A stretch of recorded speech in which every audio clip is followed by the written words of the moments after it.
Hi అండి, అందరికీ నమస్తే. అందరూ శివరాత్రికి అయితే మంచిగా ఎంజాయ్ చేశారా? అండ్ అలానే మేమైతే చాలా ఎంజాయ్ చేసాము. అండ్ నేను 5 సంవత్సరాల తర్వాత అయితే మళ్ళీ నేను గర్భగుడిలోకి అయితే, అంటే గర్భగుడి అనకూడదేమో నాకు తెలియదు, గుడిలోకి అయితే దర్శనానికి వెళ్ళాను. బిఫోర్ కరోనా వెళ్ళానులేండి, మళ్ళీ ఇప్పుడు వెళ్ళడము నాకు చాలా అంటే చాలా హ్యాపీగా అనిపిస్తుంది. ఎందుకంటే నాకు అంటే స్వామివారి యొక్క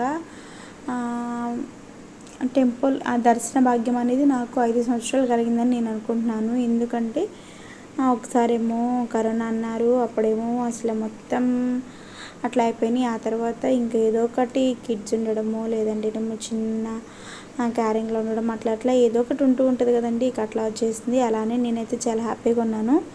మంచిగా అయితే స్వామివారి దర్శనం నేను మా కన్నయ్య అయితే దర్శించుకుని వచ్చేసాము. ఆ తర్వాత బయట అయితే మన కోసం మంచిగా పైన బాగా వేడిగా ఉంటుంది కదా, వాటర్ అయితే డిస్ట్రిబ్యూట్ చేస్తూ ఉన్నారు. మంచిగా పీస్ఫుల్గా వాటర్ అయితే తాగేసి అలా షాపింగ్ చేద్దామని అట్లా వెళ్తున్నామో లేదో మా కన్నయ్య కన్నా మా ఇద్దరికి నిద్ర అయితే వచ్చేస్తూ ఉంది. బిఫోర్ మ్యారేజ్ ఆఫ్టర్ మ్యారేజ్ ఏంటంటే డిఫరెన్సెస్. బిఫోర్ మ్యారేజ్ ఏమో ఏం కొనాలా అని చెప్పేసి మనం ప్లానింగ్లో వెళ్ళము. అక్కడికి వెళ్ళిన తర్వాత మనకి ఇష్టమైన పిచ్చి పిచ్చి అని కొనేస్తూ ఉంటాము. బట్ ఆఫ్టర్ మ్యారేజ్ ఏంటంటే మనము గిన్నెలు అండ్ ప్లేట్స్, కప్పులు ప్రతి ఒక్కటి ప్లానింగ్ చేసుకొని వెళ్తాము. కిడ్స్కి టాయ్స్ కొనాలి, మనం ఇవి కొనుక్కోవాలి, మనకి ఇక్కడ ఆర్గనైజ్ చేసుకోవడానికి అవి బాగుంటాయి, ఇవి బాగుంటాయి అని మనం ఎప్పుడైతే ప్లాన్ చేసుకుంటామో, ప్లాన్ చేసుకొని మెంటల్గా ఫిక్స్ అయ్యి వెళ్తామో, అప్పుడైతే మనం అసలు ఏమీ కొనము. ఎందుకు చెప్తున్నాను అంటే బిఫోర్ మ్యారేజ్ మనం ఏమైనా కొనేస్తూ ఉంటాము. షాపింగ్లో గంటలు నుంచుని అవి కాదు ఇవి అని చెప్పేసి పేరెంట్స్తో అవి ఇవన్నీ ఆర్గ్యూ చేస్తూ అండ్ ఇచ్చేవాళ్ళతో రేట్ దగ్గర ఆర్గ్యూ చేస్తూ ఉంటాము. వాళ్ళు 10 రూపాయలు చెప్తే మనము అట్లీస్ట్ 5 రూపీస్ కన్నా తీసుకొస్తాము.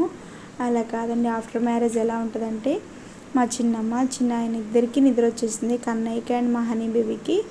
సో ఏం చేసామంటే అట్లా బయటికి రాగానే స్పీడ్గా మా చిన్నమ్మకైతే నేను ఎక్కువగా అసలు ఏమీ కొనలేదండి. అసలు కొనలేదు నిజం చెప్పాలంటే. మా చిన్న బేబీకి అయితే బ్లాక్ కలర్ బ్యాంగిల్స్ కొన్నాను. ఆ తర్వాత మా చిన్న కన్నయ్యకి అయితేనేమో స్నాక్స్ అన్నాడు. ఇంకా టాయ్స్ ఏం కొనలేదు. దర్శనం అయితే నాకు 1.5 hours పట్టింది, కానీ అట్లీస్ట్ నేను ఒక 2 hours ఉన్నానేమో తిరునాళ్ళలో. ట్రావెలింగ్ అవన్నీ కలుపుకుంటే చాలా కష్టంగా అనిపించింది.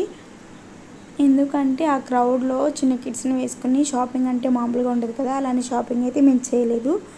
షాపింగ్ చేయాలని అనుకున్నాను కానీ చేయలేకపోయాను. బట్ బీ హ్యాపీ, ఏమీ కాదులే అనుకున్నాను, నెక్స్ట్ టైం చూసుకోవచ్చు అని చెప్పేసి. అలానే మా చిన్న బేబీకి అయితేనేమో బ్లాక్ కలర్ బ్యాంగిల్స్ తీసుకొని చిన్న టిక్ టాక్స్ ఒక 4 మాత్రమే తీసుకున్నానండి. మా కన్నయ్యకి అయితే నేను స్నాక్స్ తీసుకున్నాను. స్నాక్స్ వరకు చాలన్నాడు.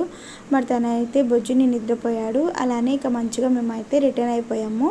హ్యాపీగా స్వామివారిని అయితే హార్ట్ఫుల్గా దర్శించుకుని ఆ స్వామివారి బ్లెస్సింగ్స్ అనేది ఫ్యామిలీ మెంబర్స్తో పాటు ప్రతి ఒక్కరికి ఉండాలని చెప్పేసి అయితే మంచిగా కోరుకున్నాను. అలానే లాస్ట్లో అయితే మనము ఏది తీసుకోపోయినా లాస్ట్లో స్నాక్స్ కట్టి అండ్ బిర్యానీ దినుసుల దగ్గర అయితే నుంచున్నాము. మంచి స్మెల్స్ అయితే వస్తున్నాయి. అలానే ఒక్కొక్క ప్యాకెట్ వచ్చి 10 రూపీస్ అన్నారు. అవి కూడా తీసుకుని అయితే రిటర్న్ అయిపోయాము. అండ్ ప్రశాంతంగా ఇంటికైతే వచ్చేసి మంచిగా మా కన్నయ్యతో కన్నంతో అయితే ఎంజాయ్ చేశాను ఫ్రెండ్స్. అంతే ఈ వీడియో. బాయ్.